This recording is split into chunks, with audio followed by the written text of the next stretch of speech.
यह है महाराज भरत सिंह की बनवाई हुई पुरानी जेल।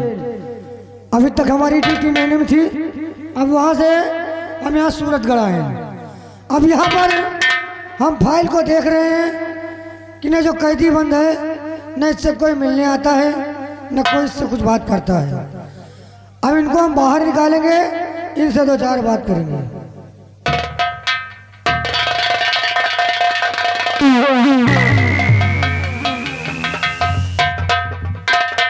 या भगवान, ये तो सेनापति उत्तम सिंह है। अब इनको हम बाहर निकालेंगे, इनसे दो चार बात करेंगे।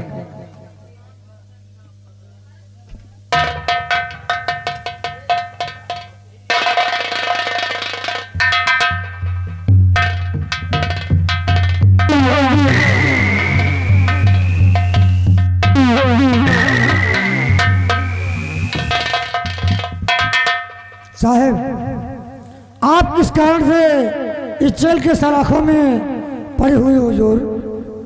सिपाही महाबली जी, मैं इस सूरतगढ़ राज्य की एक रीता नाम की लड़की और उसके पिता के खून के इल्जाम में सम्राट ने मुझे आजीवन कारावास की सजा दिया है और आज मैं कई महीनों से इन सलाखों के अंदर बंद हूँ। मेरे परिवार में कोई नहीं है जो कि मुझसे मिलने के लिए आए, इसलिए इस जेल की मिलाई रजिस्टर पर मेरी कोई मिलाई दर्ज नहीं हुई। जी हुजूर, हमने देखा आपकी फाइल को, न आपको कुछ मिलने आता है आपसे न कुछ कोई बात करता है। तो हुजूर, आप खून किए हुजूर या नहीं किए? नहीं सिपाही महाबली, मेरी पत्नी उर्मिला की तबीयत खराब थी। मैं तो किसी डॉक्टर को बुलाने के लिए जा रहा था। रास्ते में उस रीता नाम लड़की के बदन में खंजर लगा हुआ था और मैंने उसकी रक्षा करने के लिए उसके बदन से खंजर को निकाल लिया। उसी वक्त राघव सिंह सम्राट को लेकर आ गया और सम्राट ने मेरी एक नहीं सुनी और मुझे आजीवन कारावास की सजा सुनाकर इन सलाखों के अंदर डाल दिया गया और 18 वर्षों की वफादारी का बहुत अच्छा सिला इस उत्तम सिंह को दिया गया कि आज मेरा पूरा परिवार तहस-नहस हो गया और मैं अपने परिवार की हिफाजत नहीं कर सका, महाबली हिफाजत नहीं कर सका। आपने खून नहीं किया, आपने खून नहीं किया, आप निर्दोष हो। ये हम भी जान रहे हैं कि आप निर्दोष हो, इसलिए आपको इस जेल से मैं आज़ाद कर दूंगा। इसलिए कि आपके बेटे दीपक के साथ हमने पढ़ लिख करके आज जेलर की नौकरी पाए हुजूर, इसलिए आपको इस जेल से आज फरार कर दूंगा। आज बहुत दूर निकल जाओ और हमारी चिंता मत कीजिए आप हुजूर। सिपाही महाबली, आज आपने मेरे बेटे दीपक का नाम लेकर मेरी दुखती हुई रग पर हाथ रख दिया है। उसी लड़की की अस्मत लूटने के इल्जाम में राघव सिंह ने सम्राट के द्वारा झूठा इंसाफ कराकर मेरे बेटे दीपक को सजाए मौत की सजा दिया और अब उसे फांसी पर लटका दिया गया होगा। लेकिन महाबली जी, तुम मुझे इस जेल से आजाद कर रहे हो, हाँ जाओ। लेकिन यह सेनापति उत्तम सिंह इतना कायर, इतना बुद्धि नहीं है कि मैं अपने प्राणों की रक्षा करके तुम्हारे प्राणों को संकट में डाल दूं। क्योंकि अगर मैं इस जेल से चला गया तो सम्राट मेरे स्थान पर तुम्हें फांसी पर लटका देंगी। आप हमारी चिंता न करो, खाली आप यहाँ से निकल लियो, बाकी आप जब चले जाइयो तो हम देखा व्यक्तियों की नहीं मुँह पियल सट दुनिया का चक्कर छोड़ो, हमारा पाई है ना। भाई महाबली जी, अगर मैं चला गया तो तुम अपने प्राणों की रक्षा कर सकते हो जी। तो जाने से पहले तुम्हारे कंधे पर टंगी हुई ये राइफल लेकर जाना चाहता हूँ, ताकि यहाँ से निकलते वक्त अगर किसी भी सिपाही या की महामती राघव सिंह से मेरा मुकाबला हो तो मैं उन्हें मुंह तोड़ जवाब दे सकूं। सिपाही महाबली जी, जाओ। ये सेनापति उत्तम सिंह के जिस मुसीबत में तुमने ही मुझे आजाद किया है, ये सेनापति उत्तम सिंह इस एहसान को तुम्हारे आजीवन नहीं भूलेगा। लेकिन आज अगर तुमने मुझे इस जेल से आजाद कर दिया है तो मैं इस सूरतगढ़ राज्य को छोड़कर इस सूरतगढ़ राज्य के बिहार तरफ जाऊंगा और आज के बाद अपने आप को डाकू चंदन सिंह के नाम से विख्यात करूंगा। इस सूरतगढ़ राज्य के लोग इस उत्तम सिंह की शक्ल को नहीं देखेंगे और अगर उत्तम सिंह की शक्ल को देखेंगे इस सूरतगढ़ लोगों तो वो दिन महामंत्री राघव सिंह का आखिरी दिन होगा। सिपाही महाबली, क्योंकि मैं आज के बाद डाकू चंदन सिंह के रूप में अपने आप को तब्दील करके इस सूरतगढ़ राज्य वापस से जरूर आऊंगा और उस दिन महामंत्री राघव सिंह का आखिरी दिन होगा। और अगर ऐसा मैंने ना किया तो समझ लो अपनी बाप के पेशाब से पैदा जी हुजूर, आप देखते जाओ। अब इनका हम छोड़ इसलिए भा हमें घर में भैंस बांधे का रस्सी नहीं, अब बांधा भैंस आए तो गए जाए दिया और छोड़ा का है सेनापति उत्तम सिंह को छोड़ दिन और मंत्री राघव सिंह तुम्हें मौत का गड्ढा खोद दिन। कब जब एक बीता तुम्हें कब्रिस्तान पर घाट जामे तब। अब देखते जाओ महाबली यहाँ से करते क्या।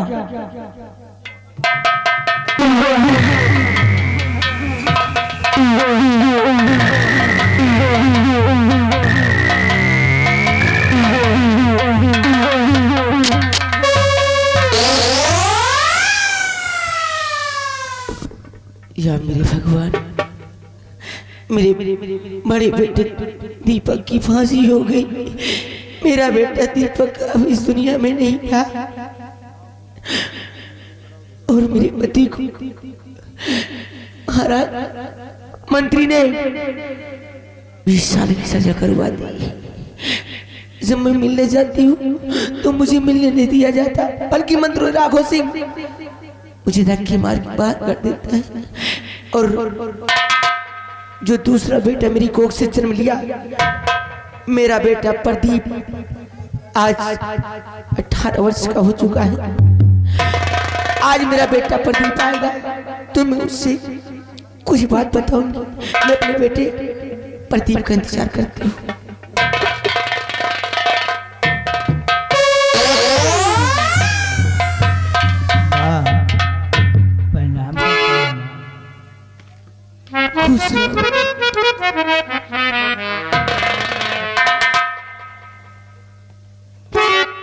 माँ, बेटा आपका बेटा आपसे कुछ कहना चाहता है। माँ बोलो बेटा, क्या कहना चाहते हो? मैया जी चरणों में मैं झुकाता हूँ तेरे, दीजिए शुभ साथ का मुझको वरदान है। उदयपुर में बड़ा जोर है मेला लगा, देखने के लिए दिल में अरमान है।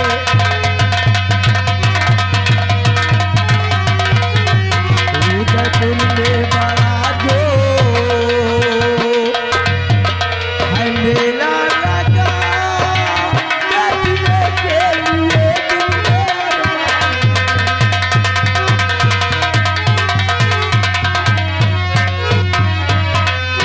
माँ बेटा मैं उदयपुर का मेला जाओ बेटा, मैं आशीष देती तुम्हें, जग में फूलो फलो दुनिया में नाम हो। मेरी आंखों के पास ये तारा हो तुम, मेरी आंखों के पास ये तारा हो तुम।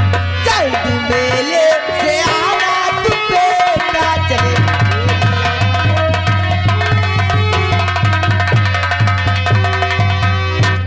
माँ, बेटा। हमारी उदयपुर का मेला देखने की बहुत इच्छा कर रही है। माँ उदयपुर का मेला देखने जाना चाहती हूँ। हाँ माँ, लेकिन बेटा क्या बात है? जाने से पहले मेरी एक नसीहत याद रखना। कौन सी बात है माँ? शायद तुम्हें मालूम नहीं मेरे लाल, एक तुम्हारा बड़ा भाई था। मेरा भाई? हाँ, माँ जिसका नाम था दीपक। क्या हुआ मेरे भाई दीपक को? माँ और तुम्हारे बड़े भाई दीपक को महाराज ने झूठा हिसाब करके और भरे राज दरबार फांसी के तख्ते पे चढ़वा दिया। तुम्हारे भाई को फांसी हो गई, वही दुनिया में नहीं रहा। मेरे लाल, मैं ये चाहती हूँ, मेले जाने से तो मैं नहीं रोक सकती, लेकिन मैं यही सोचती हूँ कि कोई ऐसा कदम मत उठाना मेरे लाल, कोई ऐसे रास्ते पे मत चलना कि जिससे मेरी जिंदगी में तबाही आ जाए। माँ, आपका बेटा प्रदीप ऐसा गलत कार्य नहीं करेगा। माँ हाँ मेरे लाल, मैं बहुत जल्द आऊंगा मेरे, क्योंकि एक बेटा तो मैं ऐसे ही खो चुकी हूँ और अब मैं तुम्हें नहीं खोना चाहती मेरे लाल। तुम्हें को देख के तो मैं जी रही। नहीं माँ। जाओ मेरे लाल, लेकिन शाम होने से पहले वापस आ जाना।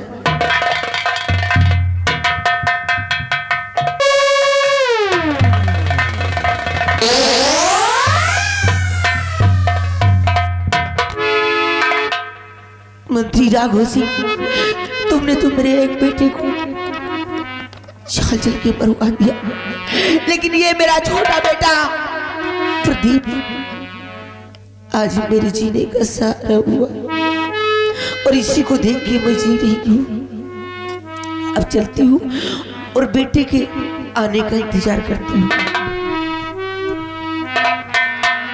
बड़ी देर भाई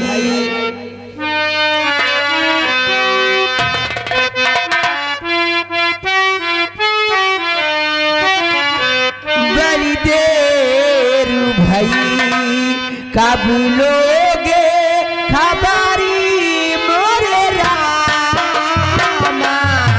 बड़ी देर भाई बड़ी देर भाई कब लोगे खबरी मोरे रामा। बड़ी देर भाई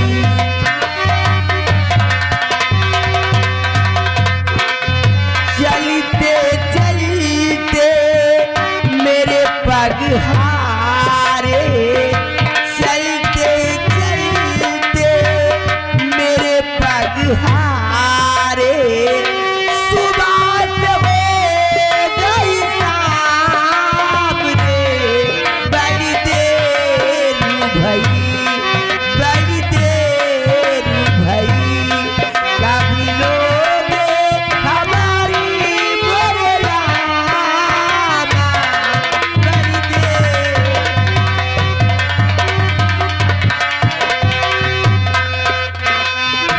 चलते चलते मेरे पग हारे, चलते चलते पग मेरे हारे। सुबह से हो गई शाम रे, बड़ी देर भाई बड़ी देर भाई कब लोगे हमारी मोरे रामा।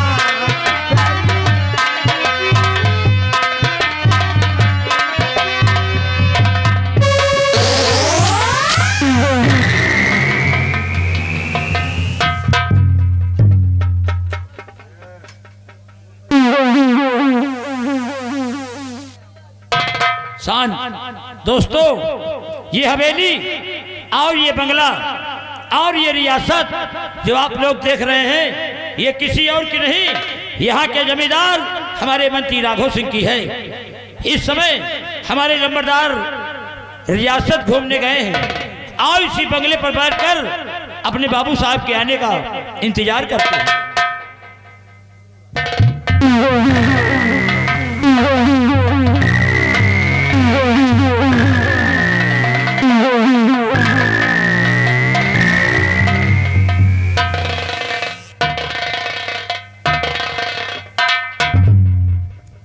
सिपाही जी हुजूर।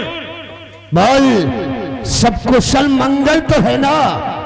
हाँ नंबरदार, सब कुशल मंगल है, लेकिन आज हम देख रहे हैं कि आज आप राज दरबार में जाकर आज बंगले पर आए हैं और ये बंगला ये दुल्हन की भांति ये सजाया क्यों गया है? रामबली जी हुजूर। इसका रहस्य जानना चाहता है जी। कि हम शाही दरबार न जाकर अपने बंगले की तरफ क्यों आया हूँ और ये बंगला दुल्हन के भांति सजाया क्यों गया है जी, इसके बारे में जानना चाहता है। हाँ। रामबलिया जी हुजूर। आज 18 वर्षों के बाद हमारी बिटिया बेरिया अपने ननिहाल से बंगले पर वापस आ रही है। उससे मिलने के लिए मैं शाही दरबार न जाकर अपने बंगले की तरफ आया हूँ और यह बंगला इसीलिए दुल्हन के भांति सजाया गया है। ओ माय गॉड, आपकी लाडली बेटी ननिहाल से आपकी बेटी पिलिया वापस आ अबे चुप साले, पिलिया नहीं साले कहोगे कुतिया। आपने तो कहा था। साला थिलांडो, पिरिया पिलिया। बता सालान पढ़ जाहिल गवार। पिरिया पिलिया चाप साले, हमसे नहीं लिया बना। साले कोई जरूरत भी नहीं है। ले भाई ना रंबलिया जी। चौपार में बैठकर हम अपनी बेटी प्रिया के आने का इंतजार करते हैं। जी। आओ।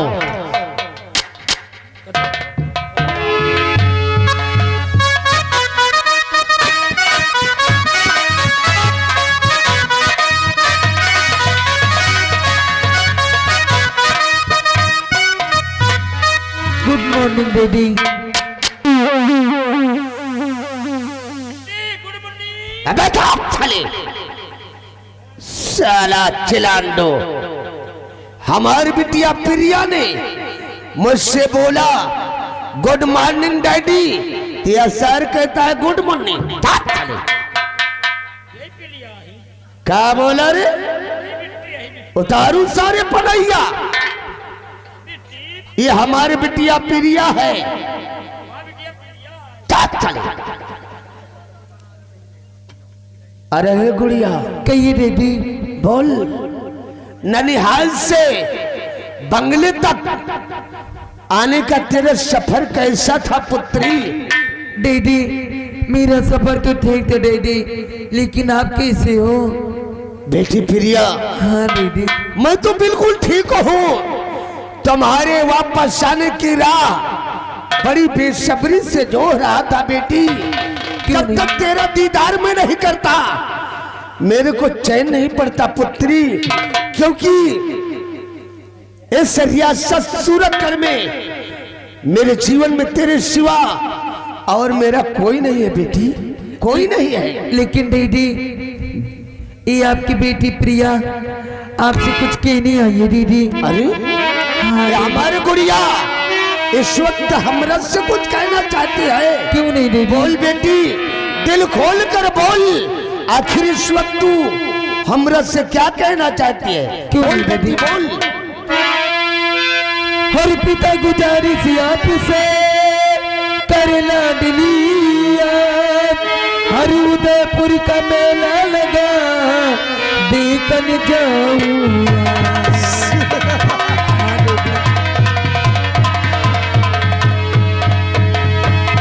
हर उदयपुर का मेला लगा देखन जाऊंगा।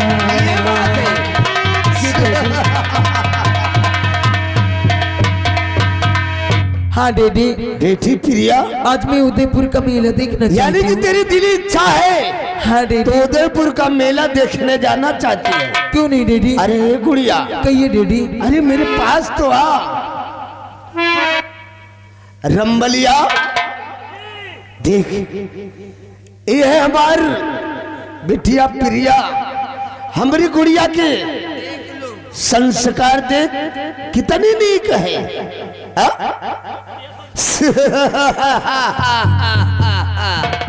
हमारी बिटिया के क्या अदा है? मिट्टी के क्या संस्कार है, क्यों नहीं? मिट्टी के क्या अदा है। बाद में देखो का बता है। अरे साले बाद में क्या पता है? मेला जा रहे कहा मेला में पानी बरसे। हमेशा साला लपेट सपेट कर बातें करता रहता है।